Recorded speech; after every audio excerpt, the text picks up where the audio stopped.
kena air ya. Luka ini tidak boleh kena air. Ada di zaman Nabi seorang sahabat meninggal hanya karena ada luka di kepalanya. Mungkin luka itu setelah perang kayaknya kena parang atau kena tombak di kepalanya. Saya kurang tahu detail ceritanya. Yang jelas ada luka di kepala seorang sahabat.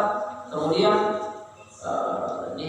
ada sahabat yang lain mengatakan, kamu harus mandi. Kalau kamu junub kamu harus mandi. Suruh mandi dia subuh. Padahal seharusnya dia bisa bertayamum. Akhirnya meninggal hanya karena luka yang seharusnya tidak boleh kena air, akhirnya kena air meninggal. Jadi kalau dokter sarankan ini sakit luka kamu ini tidak boleh kena air.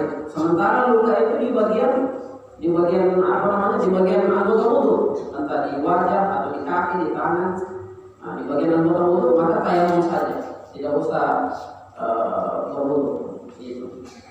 Atau misalnya sakit bukan di anggota wudu, sementara dia harus mandi junub.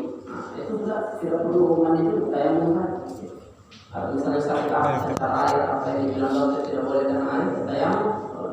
Jadi itu sebab yang pertama tidak ada air, yang kedua sakit, dan yang ketiga ini menarik. Yang ketiga butuh terhadap air karena dapatnya hewan yang dimuliakan. Maksudnya kita punya air cuma satu botol. Cuma satu botol adanya air, dan satu botol ini kan cukup dipakai wudu. Itu banyak tersebar videonya oleh Umar di YouTube, cara wudu dengan air yang sedikit. Buya Yahya juga memperagakan itu di YouTube. Buya Yahya cara berwudu dengan air satu botol. Misalnya kita punya satu botol, dan satu botol itu bisa dipakai wudu, kita mau sholat itu. Sementara ada hewan yang kehausan. Kalau tidak dikasih minum hewan itu mati. Atau ada manusia yang kehausan, maka tidak boleh kita berwudu dengan air botol itu. Tidak boleh pakai tidak saya harus wudu. Tapi kalau orang mati itu kasih minum. Kamu biasanya dia mati, saya berwudu. Tidak boleh. Harus dikasih minum dia orang mati. Bahkan hewan. Di sini beliau bukan manusia, hewan. Apalagi manusia. Hewan yang dimuliakan. Nanti ada tafsirnya. Mana hewan yang tidak dimuliakan? Jadi ada hewan yang dimuliakan, ada hewan yang tidak dimuliakan. Kalau hewan yang dimuliakan, kendali kita kasih air yang sedikit itu untuk dia pakai minum, untuk menyambung hidupnya, dibanding air itu kita pakai untuk wudu. Kendali kita tayamum. Air itu dikasih ke hewan yang dimuliakan.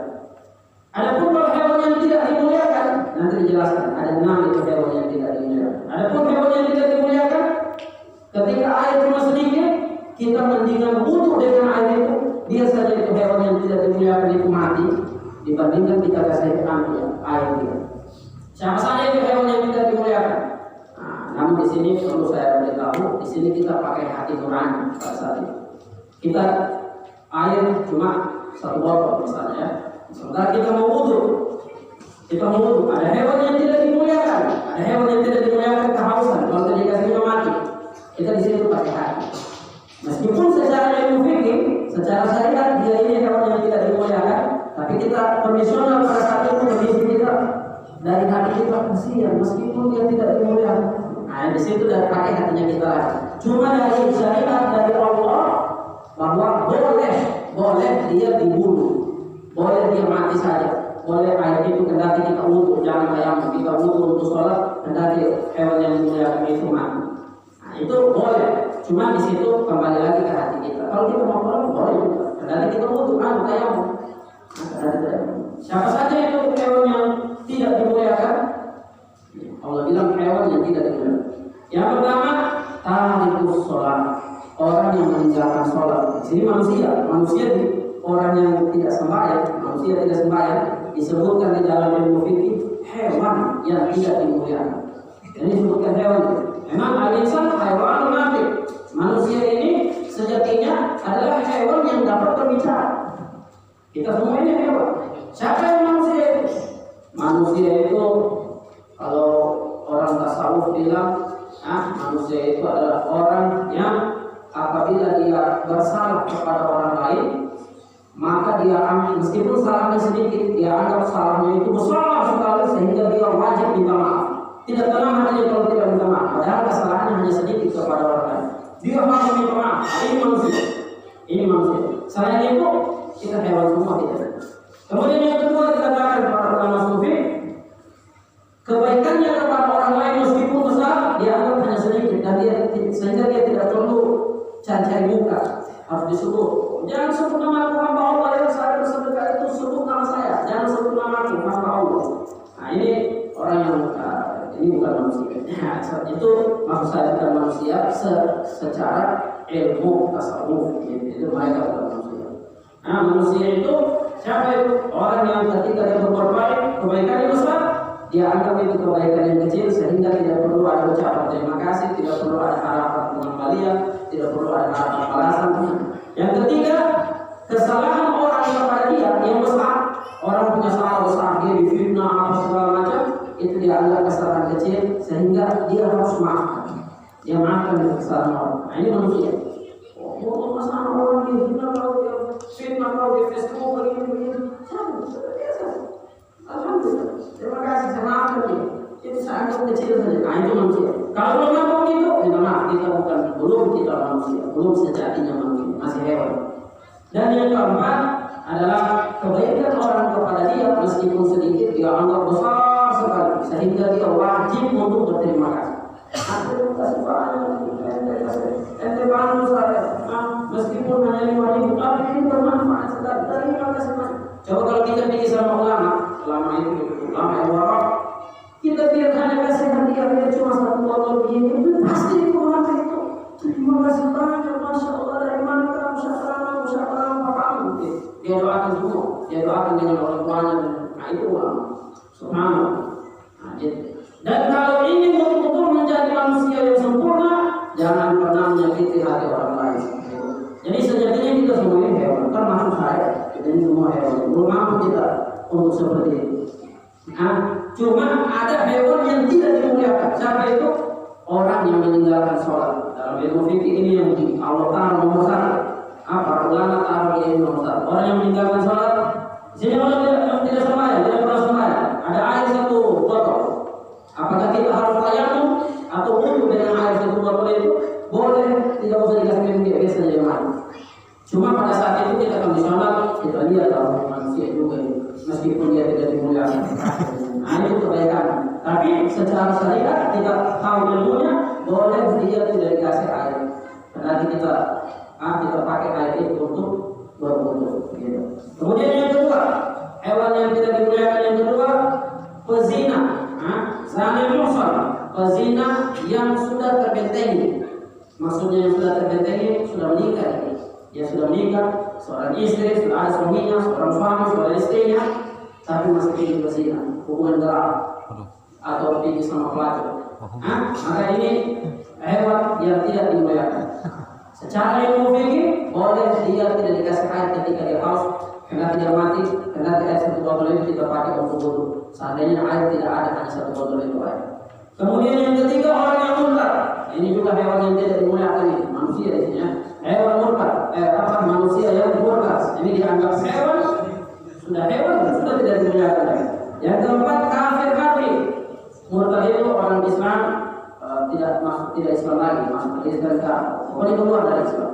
Yang keempat kafir harbi. Kafir harbi itu orang kafir yang memerangi Islam. Nah, orang kafir yang memerangi Islam, tentara-tentara kafir yang sudah membunuh banyak daripada orang Islam, ini termasuk juga hewan yang tidak dimuliakan. Kemudian yang kelima anjing yang galak, anjing gila. Anjing galak. Jangan kalau kita kasih minum dia, nanti kita tayamum saja, kasih minum saja anjing. Begitu kita kasih minum, kita sebentar tayamum, jadi kita mati. Anjing gila. Yang terakhir babi. Nah, babi ini mau dia babi yang ramah, mau dia babi yang gila, mau dia babi yang galak, mau dia babi yang lembut, pokoknya babi itu termasuk hewan yang tidak dimuliakan secara ilmu fikih. Namun tergantung lagi dari hati kita tahu dia juga makhluk Allah meskipun dia hewan yang tidak dimuliakan, entah itu orang kafir yang memerangi kita, entah itu orang yang tidak sembahyang, entah itu orang yang murtad keluar dari Islam, entah itu orang yang berzina, mereka semua juga itu makhluk Allah. Tergantung dari hatinya kita lagi di situ. Kalau kita berikan, kita mendapat pahala. Kalau kita sambungkan hidupnya, kita mendapat pahala. Hanya saja kita perlu tahu ilmunya bahwa mereka itu kafir, orang yang tidak hewan yang tidak dimuliakan. Jadi ini tamparan untuk kita semua, termasuk saya pribadi, meninggalkan sholat bahkan keadaan terlambat sembahyang, masih untung-untungan terlambat sembahyang, tidak sembahyang. Wah, ini kita ini hewan yang tidak dimuliakan kita semua. Ya, kita masuk di ilmu tauhid.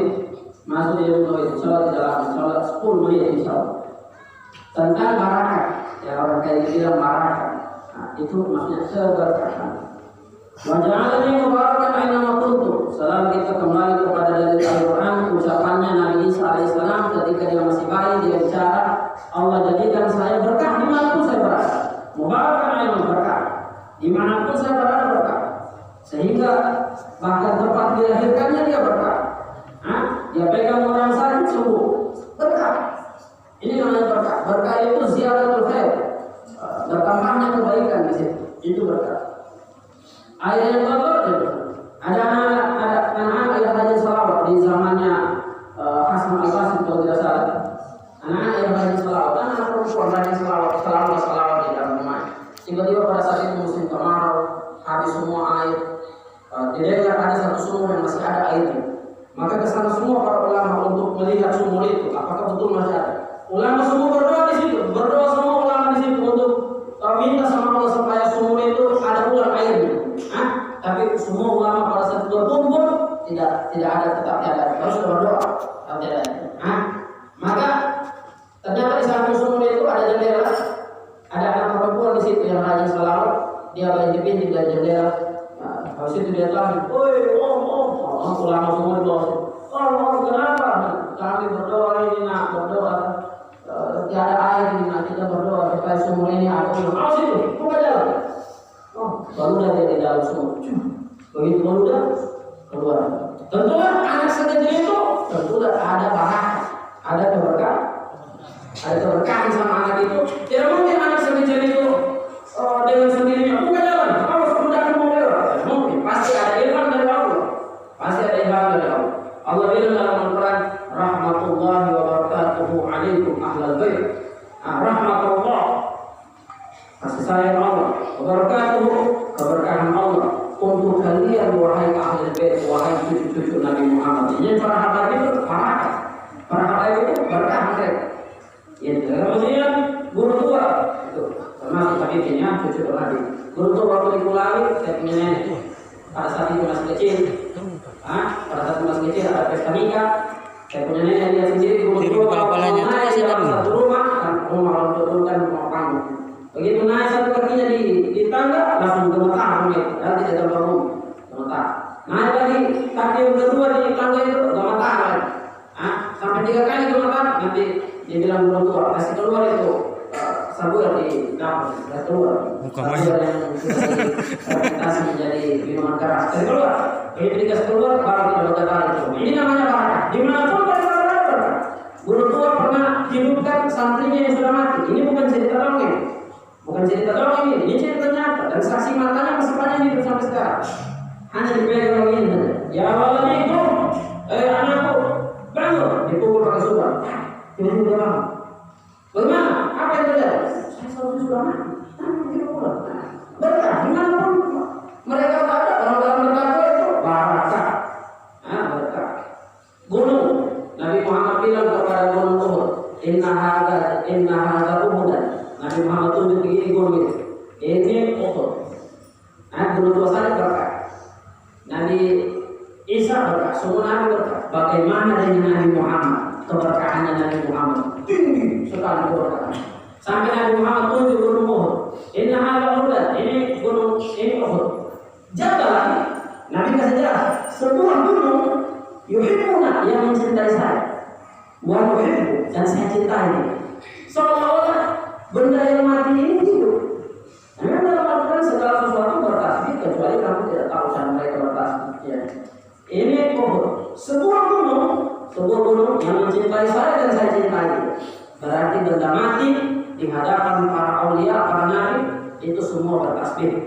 Itu semua bertasbih. Ada satu batu pasalan sama Nabi. Nabi Muhammad lewat, ini batu pasalan. Assalamualaikum ya Rasulullah. Para sahabat berbingung, para sahabat. Nabi bilang, waalaikumsalam. Nabi juga pernah bilang sama sahabat, ada di sebelah sana itu ada batu yang sering masalah sama saya. Itu benda mati. Bagaimana dengan benda hidup? Pohon itu tak campur dengan akarnya. Pernah ada pohon tak campur dengan akar-akarnya. Habis itu tak boleh ke depan Nabi untuk masalah. Assalamualaikum ya Rasulullah. Mimbarnya Nabi Muhammad itu terbuat dari kelapa kurma.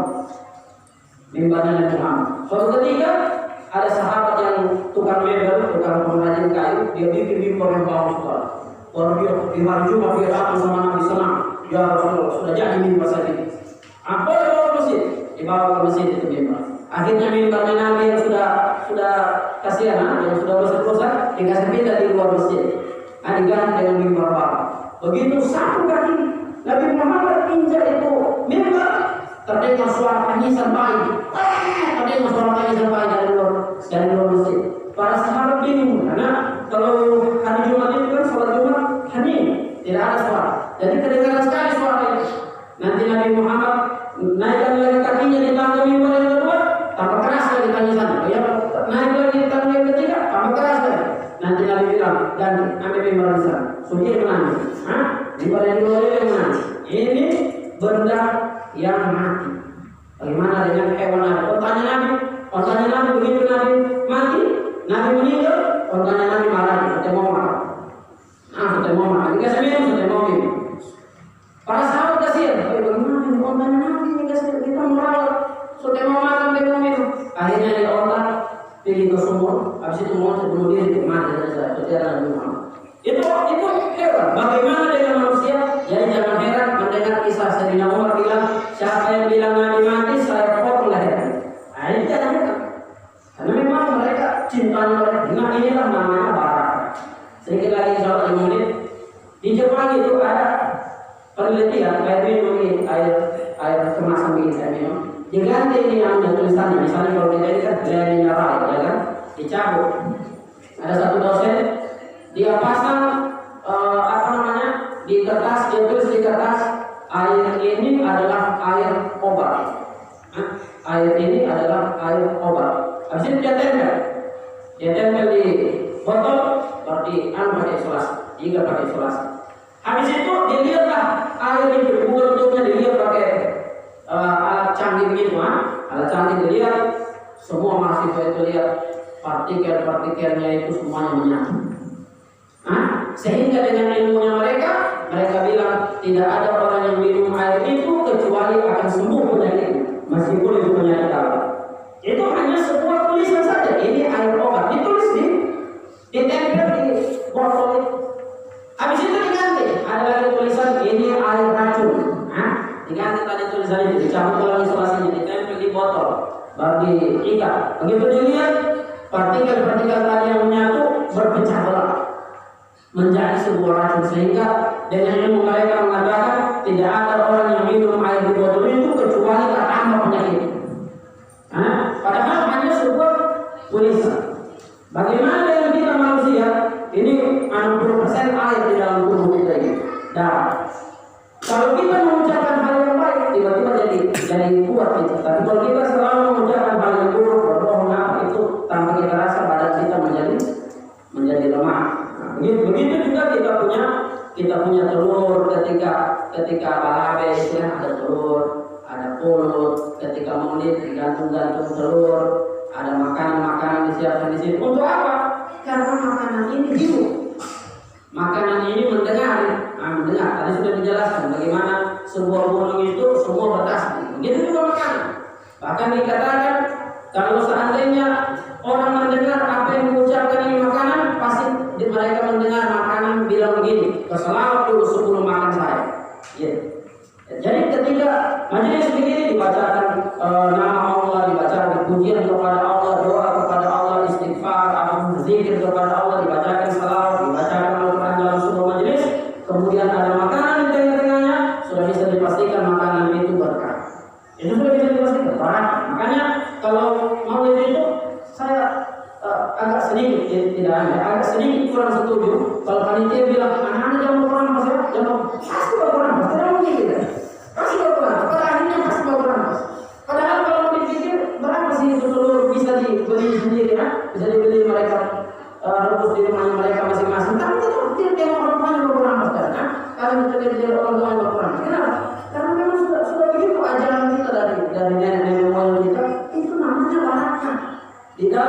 majelis, dibacakan itu makanan-makanan itu berkah. Apalagi maulid Nabi Muhammad SAW itu berkah. Jadi wajib berkerampas. Para sahabat itu berkerampas ludahnya Nabi. Kalau Nabi berudah selalu ke arah sebelah kiri. Itu para sahabat itu cepat berkerampas. Kadang sampai bakutol sampai ada yang sakit pada saat bakutol hanya untuk berkerampas itu ludahnya Nabi baru minum. Ludahnya Nabi bukan seperti ludahnya kita bagus. Ludahnya Nabi tidak. Bahkan ada sahabat ketika Nabi hijam apa namanya hijam itu dibekam. Ketika Nabi dibekam sudah ada 3-4 orang sahabat itu berkumpul. Saya duluan. Baru nafas darahnya Nabi untuk mereka minum. Nabi Muhammad bilang, kenapa? Mana darah tadi? Sudah kau buang? Karena Nabi suruh buang ini darah ini. Orang bikin kerubuk orang minum. Begitu darah kata sudah dibuang. Sudah ya Rasul. Dibuang di mana? Di dalam perut. Nabi sudah. Kau tidak masuk neraka. Tidak mungkin kau masuk neraka. Mustahil kau masuk neraka. Darahnya Nabi tidak seperti darahnya kita berbusuk. Kemudian Hamzah waktu mati dibelah dia punya anak. Ada orang kafir perempuan dia dibelah dia punya dada. Diambil jantungnya Hamzah ini omnya Nabi. Dia makan jantung. Tapi tidak bisa dibelah karena mungkin pahit apa dia rasa atau bagaimana. Allah alam tidak tahu juga, saya tidak tahu kenapa dia tidak belah. Habis itu dia cuma dia punya. Nabi bilang seandainya dia telah tidak masuk neraka. Kenapa? Karena dia memakan jantungnya paman saya berkah itu. Seperti itu. Kemudian di perang Khandaq Nabi Muhammad SAW membagikan makanan di dalam satu cerek, kemudian dibagikan itu susu tidak habis. Begitu juga dengan sayur yang dibagikan. Begitu juga roti yang dibagikan. Ada roti di dalam satu ember itu. Di dalam yang dilihat di dalam. Jadi hanya diambil satu persatu dibagikan sama sahabat. Jangan habis. Itulah namanya barakah.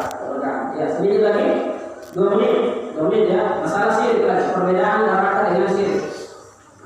Syirik ini tempatnya di hati. Perlu tahu, syirik ini tempatnya di hati. Jadi bukan secara yang pandangan mata kita itu syirik, tidak. Tempatnya syirik di hati. Ketika ada seseorang berdoa di depan patung, pasti kita secara spontan kita bilang ente syirik. Karena ente berdoa di depan patung, ya kan? Namun kita tidak tahu hatinya dia ini. Mungkin pada saat itu dia berdoa, mungkin tanpa dia sadar dia lagi berdoa di depan patung, tapi hatinya kepada Allah. Kita tidak tahu, bisa saja, ya kan? Ini dia bukan tidak syirik, dia bukan menyembah patung ini. Bisa saja hatinya menyembah, tapi kita tidak tahu hatinya. Jadi tidak bisa sedikit-sedikit kita fokus syirik. Jadi begitu juga misalnya kita sembahyang. Menghadap kiblat kita sembahyang, menghadap kepada Allah. Bisa saja hatinya kita tidak menghadap Allah. Bisa saja hanya jasadnya kita saja yang sembahyang, hatinya kita tidak sama Allah. Berarti kita itu syirik. Secara penglihatan mata kita lihat sembahyang, hal dia syirik. Tidak kepada Allah hati. Seperti ini. Kemudian juga misalnya di dalam Al-Quran disebutkan wattakhidhu min maqami Ibrahim musalla. Jadikan kuburnya Nabi Ibrahim tempat sembahyang. Kenapa? Karena memang berkah itu kuburnya Nabi Ibrahim. Jadi karena berkah itu kuburnya Nabi, Allah bilang sembahyang di dekat situ karena itu tempat berkah. Jadi kalau kita sembahyang di makam guru tua, di makam orang soleh, bukan berarti kita berubah orang soleh ini, tidak. Karena itu tempat yang berkah. Sebagaimana sudah dijelaskan sebelumnya bahwa Nabi Zakaria berdoa di tempat yang berkah, tempatnya Maryam, itu dikabulkan doanya karena dia berdoa di tempat yang berkah. Kalau misalnya begitu, Al-Quran itu dikatakan jimat terbaik Al-Quran. Ada kita kalau sudah mendengar nama jimat, syirik. Jimat atau syirik, jimat. Tidak, Al-Quran itu jimat terbaik. Kita bawa kemana-mana Al-Quran berkah. Al-Quran itu bisa menjadi penangkal dari sihir, penangkal dari kejahatan, penangkal dari jin buas atau hewan buas. Seperti itu. Karena mungkin masih ada anak-anak kita digantung di lehernya atau digantung di pinggangnya, mungkin sebuah apa gitu. Ya, bisa saja itu syirik, bisa saja tidak. Tidak mesti langsung kita bilang syirik. Bisa saja bukan seperti itu hatinya, karena itu syirik itu tempatnya di hati. Seperti itu. Kalau misalnya syirik, itu semua syirik. Lihat, kita pergi sembahyang bukan hanya untuk kepada Allah kita punya hati, kadang hatinya kita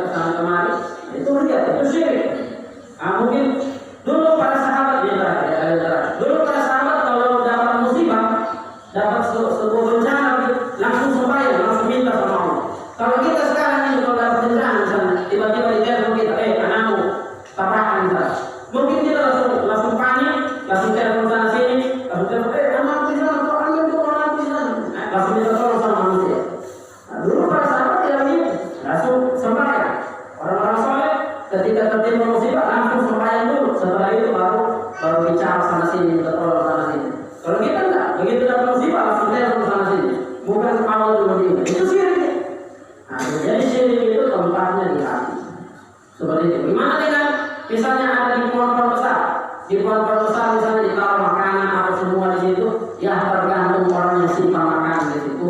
Kalau dia simpan makanan di situ dengan dia memberi makan setan, itu syirik. Sudah pasti. Berarti ada keinginan di situ, ada pengharapan dia dengan setan itu supaya dikasih kesembuhan, dikasih rezeki dan oleh setan tersebut. Nah, tapi kalau dia pasang makanan di situ hanya untuk mubazir, hanya untuk ekspor makanan di sini, atau cuma taruh gitu saja, berarti dia mubazir, bukan berarti dia itu syirik. Seperti itu. Ini maksud saya kita bukan membela apa namanya kebiasaan mungkin orang tua kita yang taruh makanan dan sini. Bukan maksud saya begitu ya. Mungkin ada potong kepala terbang dibuang di pantai. Bukan maksud saya membela itu seolah itu bukan syirik. Tergantung niatnya. Maksud saya kita daripada kita langsung mengucapkan sama syirik sama sedikit kotor hatinya kita, mendingan kita diam saja. Tapi secara sadar kita katakan kalau dia berniat meminta pertolongan selain Allah, maka dia syirik. Wallahu a'lam bishawab. Jadi boleh bertanya.